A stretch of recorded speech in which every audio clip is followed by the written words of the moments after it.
ग्राम panchayat Rajiyasar station की उप सरपंच बनी समेस्ता देवी। श्री गंगानगर जिले की सूरतगढ़ पंचायत समिति की ग्राम पंचायत राजियासर स्टेशन की जनता ने पंचायत में विकास हेतु भरपूर समर्थन के साथ अपनी पंचायत की उप सरपंच के रूप में समेस्ता देवी को चुना है। आइए सुनते हैं नवनिर्वाचित उप सरपंच व उनके प्रतिनिधि उनके पुत्र अजयपाल गोदारा पंचायत के किन किन मुद्दों को प्राथमिकता देंगे। तो सर सबसे पहले हमारे चैनल में सर आपका स्वागत है। धन्यवाद। तो सर आपका पूरा परिचय। मेरा पूरा नाम अजयपाल गोदारा। हाँ जी। राजियासर पंचायत हाँ जी का उप सरपंच माता जी बनी है मेरी। हाँ जी। हाँ जी और मैं प्रतिनिधि हूँ। जी सर। तो सर आपका जो राजनीतिक करियर है वो पहले से भी रह चुके हो या अभी से स्टार्ट हुआ है?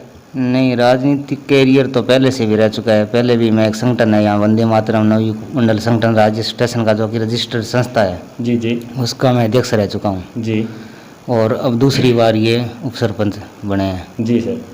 तो सर अब हम बात करते हैं जैसे कि आपने पंचायत के विकास के मुद्दे पर, तो आपने सर जो चुनाव फाइट किया तो इस चुनाव के विकास के मुद्दे पर फाइट किया है? हाँ जी, विकास के मुद्दे पे फाइट किया। बिल्कुल, चुनाव कोई भी हो विकास के मुद्दे पे लड़ा जाता है। जी सर। और फाइट किया जाता है। जी सर।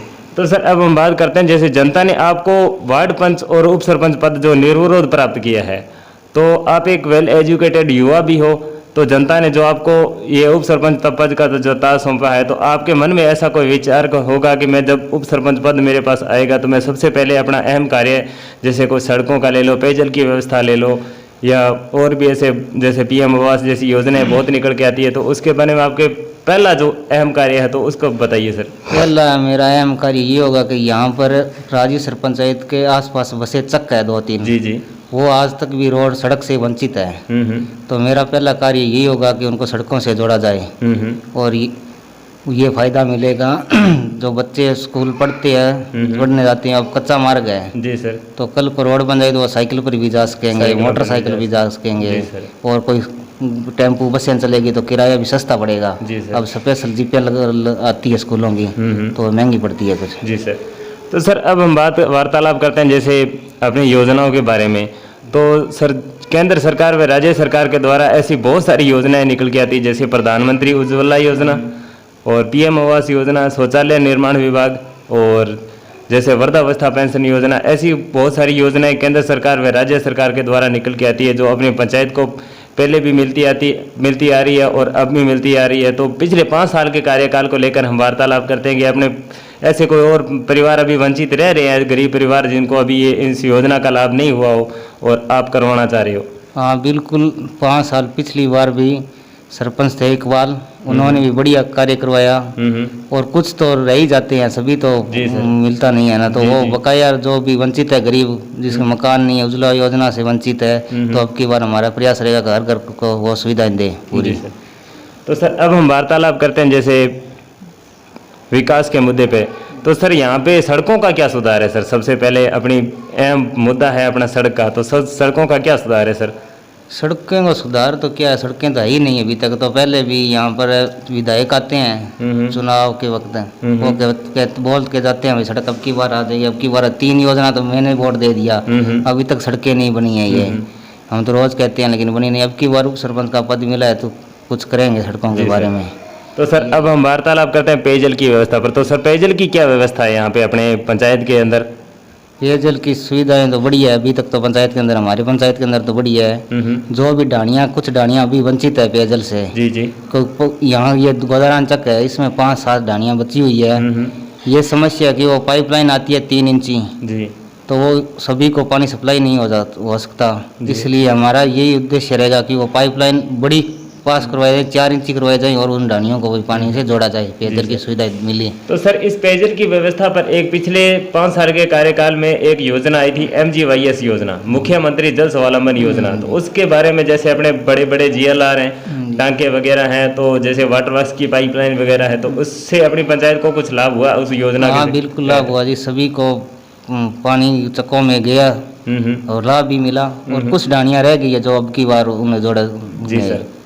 तो सर अब हम वार्तालाप करते हैं जैसे और भी ऐसे बहुत हैं, जैसे शिक्षा आ गई, पेयजल की व्यवस्था पर आ गई है, सड़कों का भी हो गया है, और अब जैसे हम स्कूल की चार दीवारी हो गई है, और जैसे अपने समुदाय के अंदर भवन है, चिकित्सा केंद्र है, आंगनबाड़ी के केंद्र है, जैसे शमशान भूमि है उसकी चार दीवारी वगैरह है। तो ऐसे और भी जैसे विकास होते हैं पंचायत के अंदर, तो उसके बारे में सर सबसे पहले अपने शिक्षा का स्तर कैसा है सर अगर पंचायत में? शिक्षा का स्तर पंचायत में बढ़िया है अभी तक तो। और रही चार दीवारी की शमशान होगी, राज्य स्टेशन जो है ना वहाँ तो बनी हुई है, पिंपासर गांव है यहाँ पास में हमारा गांव, वहाँ चार दीवारी नहीं बनी हुई है शमशान घाट की। तो अब की बार वो चार दीवारी हम बनवाएंगे, निर्माण करवाएंगे और पास करवाएंगे बजट उसका। तो सर अब हम वार्तालाप करते हैं जैसे सुझावों के बारे में। तो सर जैसे आजकल की जो युवा पीढ़ी है वो नशे की ओर ज़्यादा आकर्षित होती जा रही है और नशे में ज़्यादा ध्यान देती है, जैसे पढ़ाई में कम और नशे में ज़्यादा ध्यान देती है। तो उसके बारे में आपके क्या विचार रहेंगे? आप एक वेल एजुकेटेड और युवा उप सरपंच बने हो, जो अपनी योजना के अंदर आप क्या सुझाव देना चाहते हो इस जनता को, अपने पंचायत वासियों को, अपने वोटरों सपोर्टरों को? वोटर सपोर्टरों को तो यही कहना चाहूँगा, नशे को अपनाइए मत, नशा बड़ा खतरनाक है और इससे कोई लाभ नहीं है। और ये भी हम जागरूक करेंगे लोगों को जी सर, और युवाओं को सभी को, और ये नशे से हम लत छुड़वाएंगे ये। जी सर। तो सर शिक्षा के बारे में आपके क्या विचार रहेंगे सर? शिक्षा के बारे में विचार यही है भी, यहाँ पे स्कूल है 2-3 बढ़िया स्कूल है जी सर, वो सरकारी स्कूल है, वहाँ भी शिक्षा है। यहाँ के बच्चे लगभग हमारे गांव के 100-150 बच्चे हैं वो सरकारी नौकरी लगे हैं अभी और भी तैयारी कर रहे हैं। तो शिक्षा का स्तर तो यहाँ हमारी पंचायत में बहुत बढ़िया अभी तक का। तो थैंक यू सर। तो सर अब DRT न्यूज चैनल के माध्यम से जो जनता ने आपको उप सरपंच पद का तो ताज सौंपा है, तो इस जीत का श्रेय आप किसे देना चाहते हो सर? इस जीत का श्रेय पूरी राज्य सरपंच पंचायत के वोटरों को, वासियों को, सभी को देना चाहता हूँ। Thank you sir. तन मन से वोट दिया और हमें चुना। जी सर। तो सर इस चैनल के माध्यम से अपनी जनता को, अपने पंचायत वासियों को क्या संदेश क्या देना चाहते हो जीतने के बावजूद?